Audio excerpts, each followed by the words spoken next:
So, hi guys, welcome back. What's going on, everybody? We're back in action. You seem in a pretty happy mood today. Do you wanna? Why is that? Because I don't want to go into this. I mean, we're gonna have to explore it because for anyone who didn't watch the last episode of if you're new, welcome to the Three Wide Podcast. But anyway, if you didn't check the last episode of the podcast, Mr. Ferrari Man, aka Brian, aka Altissimo, Plan. predicted Charles Leclerc to qualify P1 and finish P1. What he didn't predict, though, he didn't specify what race Charles Leclerc would finish first in. If he said the DNF race, he would have been spot on. I would have given him a bunch of money because we bet on Charles Leclerc where he was going to finish. But if he just specified the DNF race, he would have actually walked away with money. But now he looks like an absolute donut and is walking away with nothing. But besides that, what a crazy Australian Grand Prix weekend. We could talk about qualifying for a little bit, mainly with the two Mercedes qualifying 2 and 3, pulling out stonking lap times. Do you want to speak about that before we get into the race? I mean, what can I say? Is the almighty Merc back on the front, giving it probably their best effort since, I want to say, Brazil 2022. Yeah. And it's nice to see how the cars are finally going from 2022 Brazil level, which is pretty reasonable, competitive type shit, to 2023 Australia. So now they're about even, I want to say, if not a little bit better than what they were in 2022 Brazil. So hopefully from there they can only go even higher. I mean, not much else to comment on the performance. Yeah, they're not. Obviously, Mercedes still has a while to go because they're not fully satisfied with the car, and Red Bull is miles quicker than them and everybody. But these are steps in the right direction for sure. Definitely, and that could definitely be seen and respected by all teams on the paddock. So, that's good to see that, and I think Red Bull even noticed that as well. So even fending off Red Bull for what was it? How many watch? When Red Bull had a straight shot at Hamilton, they got him pretty quickly, but. Well, but holding him up for how long it was? A few laps, I want to say, right? With Russell in the lead, he pit on lap 9, and then it was Hamilton versus Verstappen for around 2 laps, and then Verstappen cleared him. But yeah, let's just talk about the race, honestly. And I do apologize if I'm coughing. I'm a little bit under the weather at the moment, but the race, I stayed up. So for those that don't know, we're from New York, and obviously the race was in Australia, so it was at 1 a.m. local time. So I committed to the cause. I stayed up, and I went out Friday night, and I came back at 5 a.m. on Saturday. So I was already tired the whole day, but I was committed to the sport. I'm committed to watching this and giving you the best content as possible. So I was like, let me watch the whole thing. He's lying. We only give you mid-tier content. We don't give you good content. Yeah, because we have a Ferrari fan on the podcast who thinks they're gonna win every race. That's why. Anyway, am I wrong? Okay. Anyway, so the race starts absolutely crazy. I mean, Russell and Hamilton jump Verstappen. Russell jumps him immediately, but then Verstappen had a very, very poor getaway, very, very poor for his standards. Russell got him with a very good move into turn 1, and then a 3-wide move into turn 2, or turn 3 actually, turn 3, sorry. Saw Hamilton go right up the inside of Max, where Max, Hamilton pushed me off. No, not at all. The space was there. Max broke super early, which is honestly why Hamilton went up the inside, because he was caught up by how early Max broke. I guess he didn't have the temperature on the tires. He didn't have the temperature in the brakes. I don't know what. I mean, the Red Bull has been having some brake issues the whole weekend, so maybe it's a lack of confidence as well. So yeah, Hamilton went right up the inside, got Max at P2, and yeah, it was a 1-2 for Mercedes early on. And then the camera pans a little bit more, and we see we need to leave this space. And then we see a red spectacle go off into the gravel trap and beach himself. I think Brian, you're the man to really talk about that, so go ahead, and I'll add my thoughts. Fuck! I'm out! Crash! Oh God, Ferrari, come on, man. Come on. You can't blame Ferrari. There's one man to blame here. It's Massey. It's always Massey. It's always Mikey. Mikey. It's always Mikey's fault. Fucking Mikey. Man. It's always Mikey's fault. It's nobody else but Mikey's fault, man. All the time. Ferrari's doing everything correctly, bro. Always Mikey's fault, man. Always Mikey's fault. Always Mikey's fault. Okay, now say what's actually true. We were very quick. We won P1. We got it.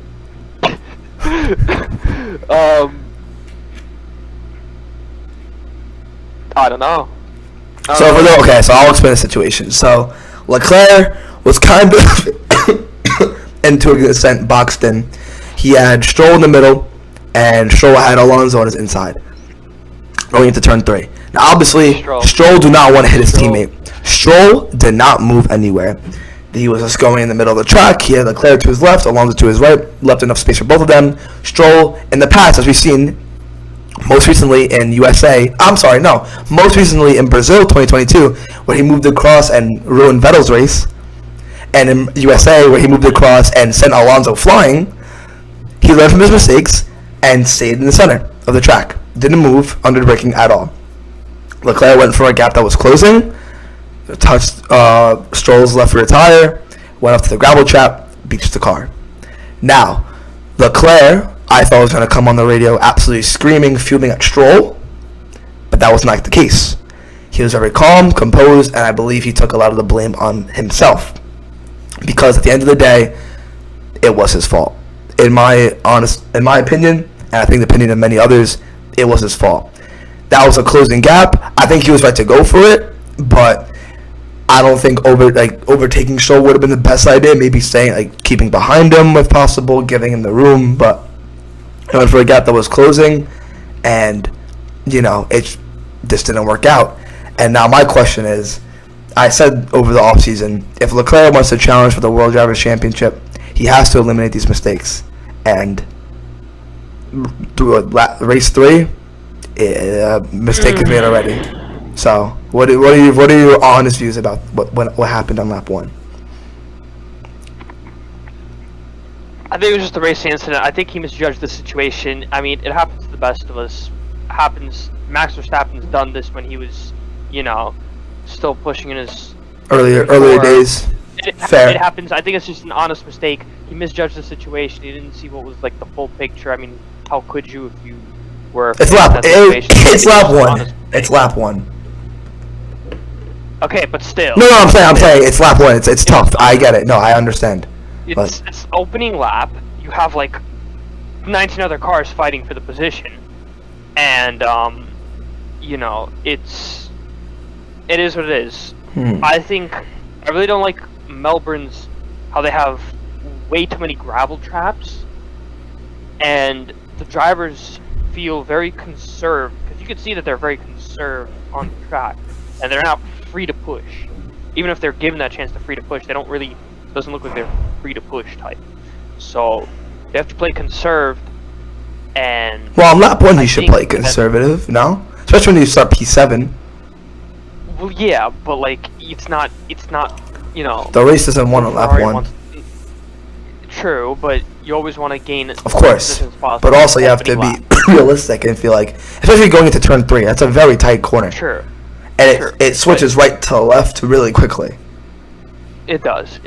I think Leclerc just overestimated his chances there. I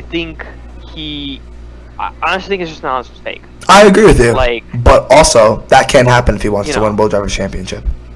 Yes, because Max did the same thing. It's a mistake. Correct. You're right about Max. But look at him now, Mr. Consistent. Yeah, but again, didn't always start Mr. Consistent. Right, but Leclerc's had time now in this Ferrari, and there's been no signs of it. But,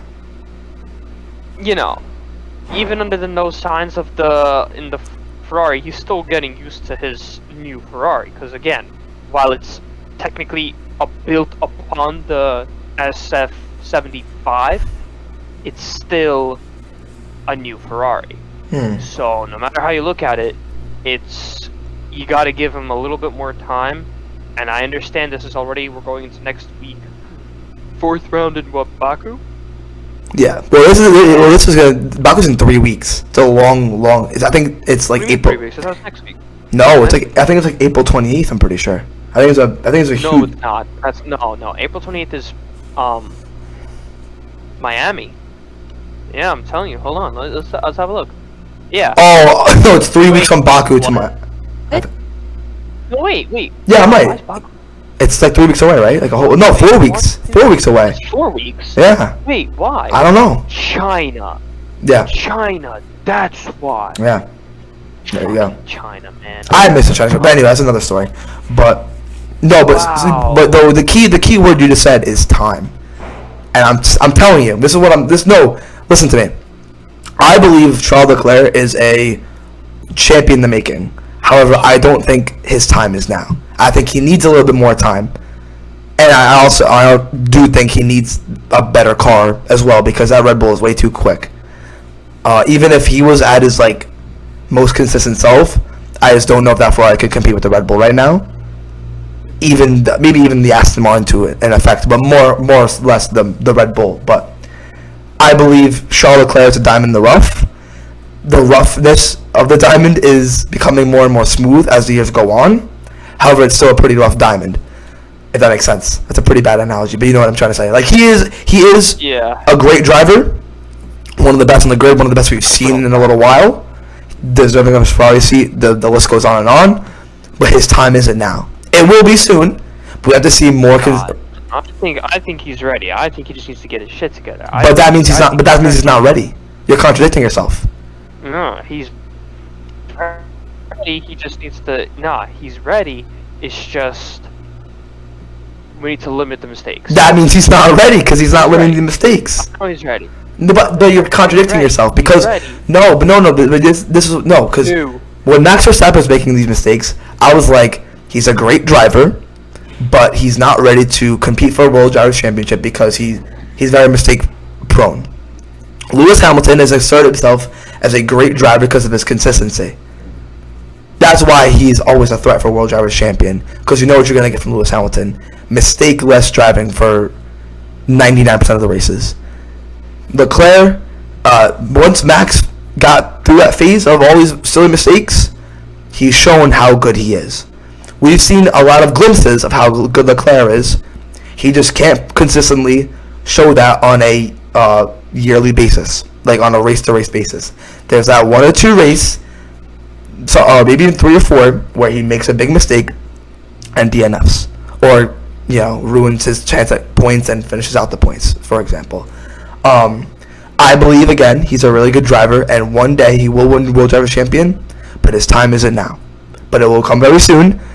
Mistakes like what happened yesterday or today, whatever you want to call it, have to be eliminated if he wants to even try to win World Drivers' Champion, because there's just way too much talent on the grid. I mean, you basically said it yourself. I agree with that, but what's it called? It's just, I think his time is now. I still think he can win this year. Fair enough. Difficult. I still think, you might think I'm delusional, and maybe I might be delusional. Maybe I might be absolutely bonkers thinking that he's gonna take that away from Max. But, I still think he can win this year.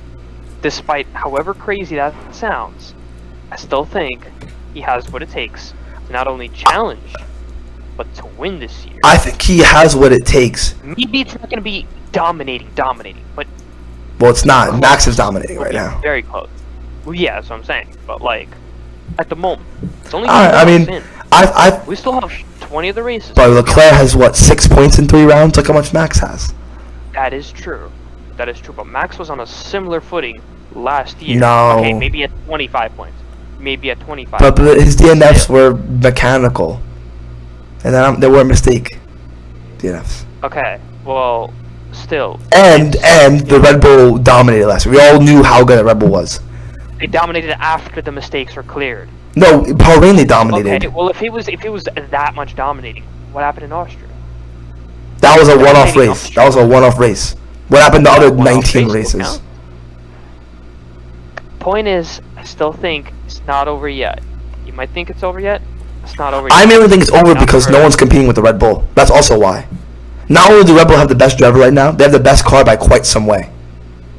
If we were talking talent-based only, in same cars, I'd agree with you that Leclerc has a shot. But the Red Bull is miles clear of the Ferrari, and they're miles clear of everybody else. That's the main reason why I think it's over, because of the Red Bull itself. But anyway, let's get off Leclerc. Then, a couple laps later in the race, it was a 1-2 for Mercedes for the first 7-8 laps. Hamilton staying in the DRS of Russell, which aided him in his fight with Verstappen behind, because we all know how quick the Red Bull is with DRS, essentially triple DRS. And then Albon has a freak accident. He was running a fucking superb race in P6 at the time, I believe. I mean, boy, must have been tweaking out there. I've been raving about Albon. That Williams is something else this year. It's quick. Anyway, what happened is after turn 3, turn 4 he went a little bit wide. I believe got a little bit of grass on the tire, and it ruined his traction out of that quick right-hander. I believe was at turn 5, and got a lot of shape and hit the barrier. Now, they first put out the safety car because Albon's car, a lot of it was still on the track. And if you can see the onboard of primarily Nico Hülkenberg, you can see how fast he to evade that situation because he was right on the racing line. But also, that crash brought on a lot of debris, which is going to be important for what I'm going to say later. So, Russell boxes for hards, and I believe at the time it was a really, really good strategy call. It was around lap 9, lap 10, 48 laps to go, get to the end on hards, you're effectively P1, and you have a good chance of winning the race. If you could keep Hamilton in front of Verstappen, he could aid Russell in the fight, and Mercedes could probably beat Red Bull this day. He boxed in their safety car, and the red flag gets dropped because of the debris and the cleanup. And because if they were to go on a safety car, the cars have to pass that spot numerous times, so it would slow down the process of it being cleaned up, meaning we would lose a lot of laps. So then Russell boxed on the safety car, went to P7, red flag gets called, boom. There goes his strategy out the window. But Russell came in on the red flag saying that was the right call, it's just unlucky, which is great maturity from George Russell. He's always been a mature driver, very good sportsman, and I believe it's a really good call for Mercedes. It's very unlucky. But that George boxing the safety car meant it was a Hamilton versus Verstappen 1v1. Yeah, eventually got going, and sooner or later, Verstappen passed Hamilton with DRS. A sector later, 2 seconds in front. Game over, basically. Max walked away with it from there, absolutely checked out of the race. There was a point later on, he went through a gravel trap himself, lost 4 seconds, and still won the race, and was still ahead of Hamilton by 8 seconds. It was remarkable. But props to Mercedes for being the second quickest team that day. They were very fast, and I believe, hopefully this is a sign of things to come. They looked very, very quick today, and hopefully this could continue. But yeah, that was a unlucky break for Russell, and then later on, Russell's engine would lose power and go on fire, and meaning Russell would have to retire from the race, which is a very, very sad sight to see, because even after the strategic, not blunder, but the unluckiness of Russell, he was cutting through the field like no man's business. He was like P8, he went to P4. Like, he was driving a great, great race. He was probably my candidate for driver of the day, with Pierre Gasly up there as well. He was driving a great race in P. Who was driver of the day, by the way? I don't know, but my candidate would have been Russell or Gasly, who drove a great race. But yeah, so yeah, Russell, engine blew up, and I believe they brought a VSC for that to get rid of his car. And then there was a very, very boring period of the race, and then another red flag dropped due to why did the second red flag drop? I forgot. Checo, no, it was Magnussen's tire. Right. Magnussen hit it, and it was loose on the track. His suspension completely broke the tire. It was bouncing away. Yeah. So that was an unlucky break for Haas, and that red flag the race as well, which neutralized it. And then the restart after that red flag was Checo. It was Checo. Checo was driver of the day. Okay. Yeah, he was really good from 20th, to be fair. But then the restart after that red flag came, around 3:10, 3:15 local time here, and god flipping damn carnage. 6 cars being involved in incidents. 6. And this is on lap 56 out of 58. This incident happened. Oh no, I think it was like 57, I think, or something even like that. The 2 Alpines crashed into each other. Gasly got a really bad exit, went very slow. Ocon was coming very fast on the outside of turn 2 rather. Gasly moved over and Ocon, boom, right into the back of Gasly. Them 2 are out. Sainz goes up the inside of Alonso, takes Alonso out, spins him round. Alonso drops all the way down the pack. You had Stroll outbraking himself going deep into turn 3. It was an absolute carnage. Perez also retired as well due to a crash or something. Oh, it was carnage. So what that? No, I think only cars finished in general. So yeah, it was ridiculous. Hulkenberg was P4 after the restart. Yuki, who I predicted to have a really good race after, P5. However, they did not cross sector 1, meaning they had to use their latest checkpoint to reclassify the drivers. Same thing happened in Silverstone 2022, where the whole big crash with Joe happened, I believe, and they had to restart the race like that. And yeah, so at the end, even though Alonso was last and Sainz was 4th, Sainz picked up a 5-second penalty, and because the field was so bunched up because of the red flag, he went all the way to last effectively, and Alonso finished P3, Hamilton finishing P2, Max finishing P1, and Hulkenberg, who was P4, dropped to P7, and I believe Yuki P10, so on and so forth. So they used the restart, the red flag restart, like the grid that started, as the final classification of the race finish, which I believe is the right thing to do. What are your thoughts on that? Because it was an absolute carnage race. Yeah, I mean, the last was just like really, really, I guess, rough on that end, and I don't really know what to say, to be honest. I mean, they finished behind the safety car technically, right? Yeah. Oh, Yeah, they had to. Yeah. No one could overtake. Yeah. I don't really like when that happens. Mm-hmm. And you know, it was a predictable order. I mean, overall. What about your other Ferrari driver? I think it's an unlucky penalty. It's very unlucky. Broke himself. Spun Alonso. Fucking stupid penalty. It's hard to ask FIA just hitting on the Ferrari drivers. That's all it is. And it's tough because a 3-second penalty would have set him back to 12th. You know, because of how bunched up everybody else. So it's Sainz that drove a great race, in my opinion. But yeah, it's very unlucky. Very, very unlucky for the Ferrari drivers. It was stupid. So stupid. A weekend to forget, to be honest. And also Alpine. Poor Alpine. Driving great races. Alpine, they're just a bunch of bloody wankers. That must they had 2 more laps. They could have got really good points finishes. But the shitbox, the McLaren, P6 and P8. The homeboy, Oscar Piastri, finishing P8. Got some points on the board, baby. Lando coming on P6. Very quiet race from them. I'm not gonna. Lando was driving pretty well. Excuse me. But yeah, they stayed out of trouble this time. Thank God, because in Saudi Arabia they got into trouble lap 1 and was fucked the whole race. So they stayed out of trouble. Got pretty lucky at some points, and they finished P6 and P8. Some very good result. We needed that. We absolutely needed that. It was our worst start to the season since 2017. We got double points. Weekend to very, very good weekend for McLaren. Hopefully that could skyrocket us up the grid. But I will say one thing.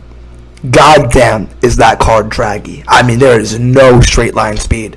I believe it was Lando trying to overtake, I want to say, Joe. Oh, no. Was it Joe? No, Hulkenberg, I believe. You're talking about the McLaren. Yeah. I think it might have been It was Hulkenberg, I believe. It just could not overtake. Hulk has the same points as Leclerc now. So I know. That's sick. Lando's 8. But anyway, back to Leclerc versus Norris versus Hulkenberg. I think that was a fight. Hulkenberg had to go wide and effectively drive on the gravel trap for Norris to go through, because He would be so close. Out of the quick left-right chicane, it was at turns 8 and 9 maybe. Yeah. He just couldn't pass with DRS.